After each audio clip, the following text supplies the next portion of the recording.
سب کچھ ہو بیوی نہ ہو تو تنہائی کا احساس مار دیتا ہے۔ اس سے ایک اور مطلب نکلتا ہے کہ لباس کے بغیر ایک لمحہ گزارا نہیں۔ سارا دن پانی نہیں پیتے ہیں نا، اب میں بیان میں پانی پی رہا ہوں، لیکن 16 گھنٹے تو گزارے ہیں نا، پانی نہیں پیا، کھانا نہیں کھایا، 16 سیکنڈ لباس کے بغیر گزار سکتے ہیں؟ بولو۔ کوئی بھی کمرے میں نہ ہو، تم تنہا ہو، تم کپڑے اتارو تو تم اپنے آپ کو عجیب فیل کرو گے، تم خود اپنے آپ کو چادر میں چھپانے کی کوشش کرو گے۔ ان لباس ایک ایسی زبردست ضرورت ہے بلا دلیل کہ تم تنہا کمرے میں بھی کپڑے اتارو تو تم اپنے آپ کو عجیب سا محسوس کرتے ہو۔ اس سے پتہ چلا کہ بیوی کے بغیر کوئی زندگی نہیں ہے اور خامد کے بغیر عورت کی کوئی زندگی نہیں ہے۔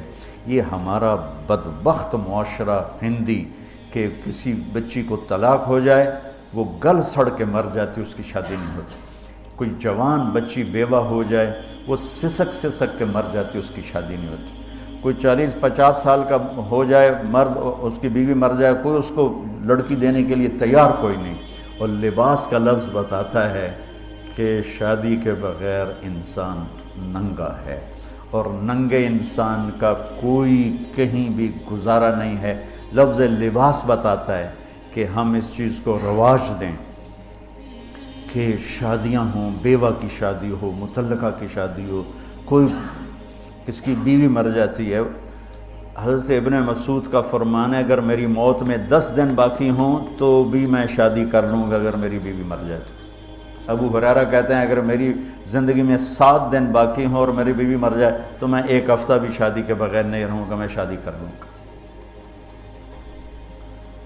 تو ہم ایک ہندی معاشرے سے متاثر ہیں جہاں بیوہ کی کوئی سنوائی نہیں، مطلقہ کی کوئی سنوائی نہیں، اور کوئی جوان بھی 2-4 بچے ہیں اور بیوی مر جائے تو اس کی کوئی شادی نہیں ہے، وہ سسک کے وہ بلک کے زندگی گزارتے ہیں۔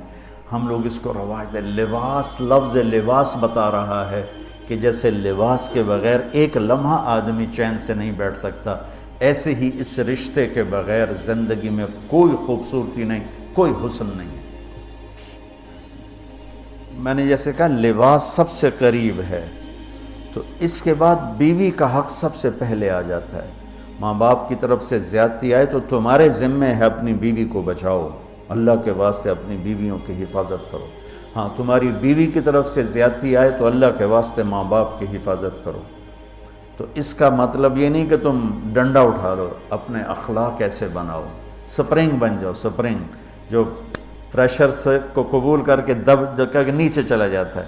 نیچے جانے میں جڑ جانے کا نظام چھپا ہوا ہے کہ جھک جاؤ، ماں باپ ناراض ہو ان کے پاؤں پکڑ لو، بیوی ناراض ہو اس کے پاؤں پکڑ لو۔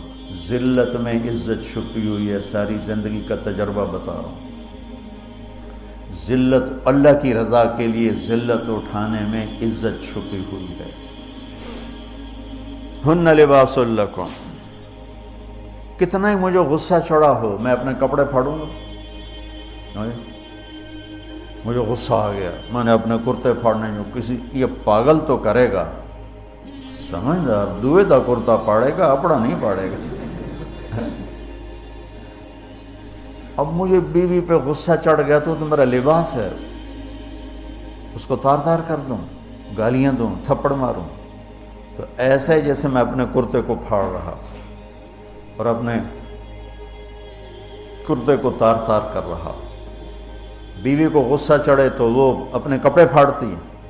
کپڑوں کے لیے کتنے حفاظتی نظام ہیں، الماریاں بنی ہوئی ہیں اور ہینگر بنے ہوئے ہیں، کریز خراب نہ ہو۔ میں جب پڑھتا تھا نا لاہور تو اسکول میں یا کالج کا میں سب سے خوش لباس لڑکا کہلاتا تھا، کہ میں اپنی اسکول سے آ کر نا، اب ہاسٹل میں کوئی استریاں تو ہیں نہیں، نہ ہی کوئی نوکر، تو اپنی پتلون کو ایسے ہاتھوں سے استری کرنا اور کر کے پھر تہہ لگانا، پھر سرانے کے نیچے رکھنا، پھر اس کے اوپر سونا تاکہ